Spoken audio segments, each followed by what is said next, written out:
Welcome back. Mr. Daya Akintobi joins us right here. He's a public affairs analyst. Mr. Akintobi, great to see you. Thank God it's Friday. It's Friday, so we taper everybody. Absolutely. Born ready for the weekend. Yeah, it's just that Brent has jumped again to $100 plus this morning. Let's hope for the best. But let's go to this Nigeria. This Nigeria is where we lead from. You can't run again. Court bars Ondo Governor Ayedatiwa. Judge cites Supreme Court ruling on 8-year tenure limit. Says completing Akeredolu's term counts in tenure calculation. So he completed, I think, 2 years of what was left of Akeredolu's tenure. He has won his own election, which makes it 6, perhaps. It's like almost a Jonathan scenario. Yes. And then if he runs again, he's going to be a total of 8. No, I think the judge... 10. 6 plus 4. If he runs okay, again, yeah, 6 plus 4, that's, sorry. 10. A total of 10, my apologies. So at the end of the day, he looks like... So the law is saying that the Constitution did not even say 10-year monarchy. Let him run again, and then when he does 2 years of the second term to complete 8, then we remove him and let another... But he'll be sworn in for a 4-year tenure. It doesn't say anything about he can't be sworn in 3 times, right? It doesn't say that. What it says is that his tenure must not exceed 8 years. So we can do it where he runs a second time, does 2 years, and then he goes, and somebody else, so his 8 years is complete. But a lot of commentary has come out to say, but President Goodluck was able to run. After he completed late President Yar'Adua's term, he ran his own first term, won. But I think I recall that his eligibility was challenged, and he won at the appeal court or something. There was a 2018 constitutional amendment that said you can't be sworn in more than twice. And that happened in 2018. So President Goodluck had already passed his own tenure then. But what the law says now, because I think Section 65 of the Constitution says now, is that if you've been sworn in once to complete the term of your principal, because something happened to him, that counts as 1 term for you. Even if it's only 1 week, you do. Even if it's only 1 week. Even if it's only 1 day. Even if it's only 1 day, it counts as 1 full term. So you can only run 1 other time. So that might begin to discourage people from going for the deputy governorship, because it could very well limit how long they get to stay in that office. But in Ayedatiwa's particular case, he's become a victim of that constitutional amendment, because the 2 years he did for late Akeredolu is counting as 1 full term for him. And the court yesterday said, sorry, you can't rerun again in 2028 because you've now run last year. I think it's 1 year into his own term now. And that is counting as his second term, effectively. Well, as far as democracy goes, I think what's most important is that whatever time he has, that he delivers the dividends of democracy to his people. Late Governor Lateef Jakonde, in 4 years, made an indelible mark on the lives of the people of Lagos State.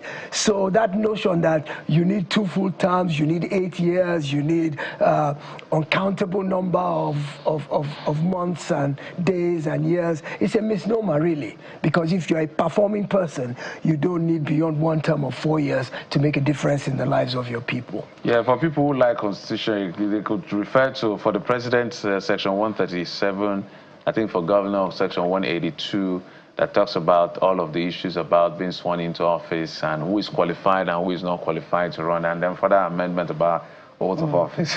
Section 137 and Section 182. 182, yes. 182 has to do with the governors. 137 has to do with the president. Yes. Similar language, but different offices. I think we should begin to look closely at those sections in the coming years. If you watch the interaction... The man says he has not even... no, hold on. If you watch that interaction closely with the governor yesterday, he did say that, look, he has not even declared publicly to anyone that he was interested in contesting. He was only just sworn in, I believe, in February. Yes. So he spent just 1 year. But he did say that as you know, that time approaches for a contest, that they will be seeking, they could not be seeking interpretation from the court. So that is an indication that, look, I have not said that I am not interested. No, but you know? I remember I watched an interview in a sister station when that question was asked before he was running for election. And he told our colleague in that station, he told the person, look, who wants to be governor for 1 term? He said it. If except I didn't hear him correctly, I watched that particular interview. Maybe I'm going to look for it. So Because, so he's interested. Sweets. After having done 1 year to conclude that of the late, I stand to be corrected, but I think I want that particular interview. And he's about to conclude, you know, a second 4-year tenure of that ticket, and then, you know, he's expressing interest in another 4-year tenure. There's something about the seat of power, Jeffrey, Mr. Akitobi. I don't know any Nigerian politician in power who will be satisfied with 1 term, despite the fact that for political permutation, some of them will say, okay, I'll do just 1 term and hand over to you. Once they get into the office and they taste the perquisites of power, it's almost impossible to be able to voluntarily give up. You virtually have to shoo them out of office.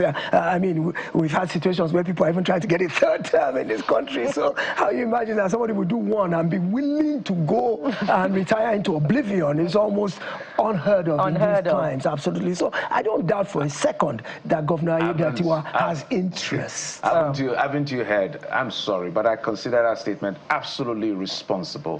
Some persons even nuancing around the fact that President Tinubu should even go for a 3rd. Of course, the man has not said so. The man said, I'm a Democrat, so he understands his limit. I'm sure he won't have that kind of interest. Careless statements.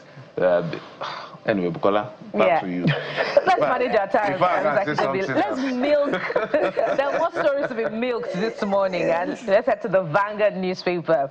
The Middle East war, anxiety mounts as oil price hits $100 per barrel. And there are some riders there. Depot owners, marketers maintain 1,200 naira, 1,300 naira per litre. Downstream undergoing structural transition that's ascribed to Professor Iledari. Straits of Hormuz will remain closed, says Iran's supreme leader in first message. Infrastructure under attack. Output drops to 1.315 million barrels per day. Mr. Akitobi, there are so many issues that we can, you know, reflect on as far as this is concerned. I was saying earlier, isn't it time for more countries of the world to begin to take a stance, a definite stance, not just a neutral stance of calling for a cessation of hostilities, but, you know, a stance to condemn the approach to prosecuting this war? And from what you have seen in the response here back home, has it been proactive enough, you know, to manage the consequences of the war? Well, no, Nigeria has been sitting on the fence essentially. When the war first started, we took a non-aligned position where we essentially asked calmer heads to prevail and preach this doctrine of cessation of hostilities. But as you said, the way this thing has now had a domino effect on economies around the world. When we first started, we were thinking, oh, this is happening so far away, so remote from us that we're not involved. It doesn't concern us. So what's our own? But we can see now the very substantive effects it's having on our daily lives. Petrol is running at above 1,000 naira now. And of course, because transportation is pivotal to everything we do, the moment fuel costs rise, it has a knock-on effect on everything, from the cost of food, cost of transportation, cost of everything. And the money in our pockets isn't increasing any. So there's pressure on the buying power of the money in our pockets. So I do think it's time that a lot of the affected countries come together as a bloc, as a unified bloc, and stand up as one to pressure both the United States and Israel and Iran.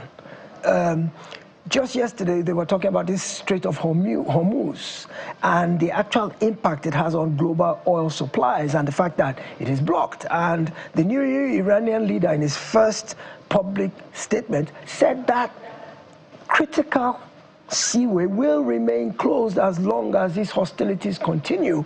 They will restrict ship movement. And restricting ship movement there affects more than 30% of the global world oil supply, which will now have a knock-on effect. We're already seeing it here. I mean, power supply has become more epileptic. Gas supply has reduced, even though that had a problem already before this war in terms of there's a lot of debt that's owed to the gas suppliers, which is a whole other conversation entirely. But we can begin to see there's poor power supply now. Fuel is expensive. People are trekking, having difficulty getting from place to place because they simply don't have the financial capability in their pockets. Inflation is rising. Meanwhile, yesterday, the CBN governor is probably one of your headlines, had a meeting yesterday and was beating his chest about how the economy has stabilized. He said there's foreign exchange stability, bank capitalization is solid. Most of the 30 of the banks have achieved the new threshold. He said foreign exchange, the market has stabilized. Don't worry, there's no more naira devaluation. You know, we've come out of the dark ages and things are improving. And yes, I look at it and I say, is it the same economy? Are you living in a parallel universe? Are we in the same world here? I mean, on the street level, things are getting worse for people. And as I said the last time I was here, there's some basic, simple markers that you can look at. I read one yesterday that just broke my heart. They say women in the FCT are now using their private vehicles for commercial use to raise money. So meaning when they're going to work in the morning, they'll stop and they'll pick up passengers at the bus stops and take them in their car to make a little bit of extra money. So, excuse me, if the CBN governor is correct in the fact that the economy is improving, inflation is reducing, why would parents be taking their children out of private schools and putting them in public schools? Why would private drivers be turning their vehicles to commercial to make a few extra naira? So, government needs to figure out how to translate. I'm not saying his claims are not accurate. I'm not saying the reforms are not taking effect, but they're not translating into meaningful change in the pockets of the ordinary Nigerians. Government has to find a way to bridge that gap between the theoretical aspect of the reform and the daily reality of the ordinary Nigerian in our pockets and in the quality of our lives. Yeah, well said. I don't want to add anything further than that. You know, we look at those dashboards. Let's go to New Telegraph newspapers. Begin to wind down. New Telegraph. Drama in the Senate or in Senators Abaribe, Ume, Tambuwal, 6 others defect to ADC. 12 reps dump PDP, LP for APC, ADC. Tambuwal's defection didn't follow due process, Sokoto ADC. PDP more concerned with party convention than winning elections. Wike. Bode George, PDP crisis rooted in greed, disregard for party's founding principles. So here we are.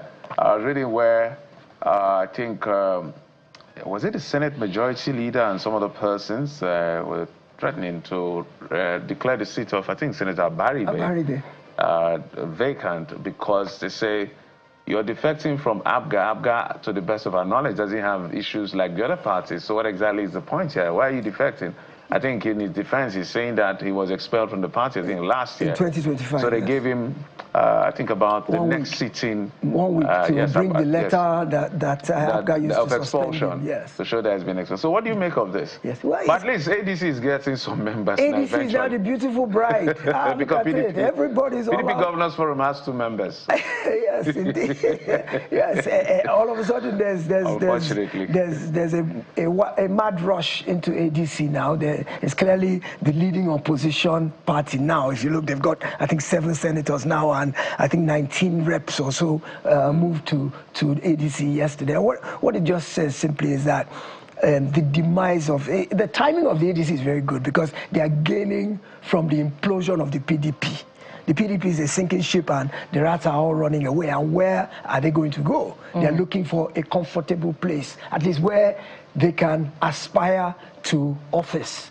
If they go to Mr. APC, Kitobi, there are already people there. Isn't there something suspect about this, you know, defection? No, this. It's not as mass as APC, you know. APC has an abundance and, you know, we've asked questions about how they've been able to achieve it.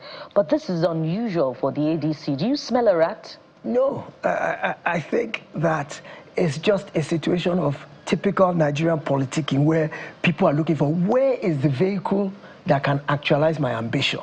A politician once told me in Nigeria that the only purpose of a political party in Nigeria is for you to have a platform because the constitution requires you to run from a party. You can't run as an independent. So the only purpose of a political party in Nigeria is simply to help you actualize your ambition to get to office. Now, the APC already has a history of people who've been working for the party for years and who've been in the queue.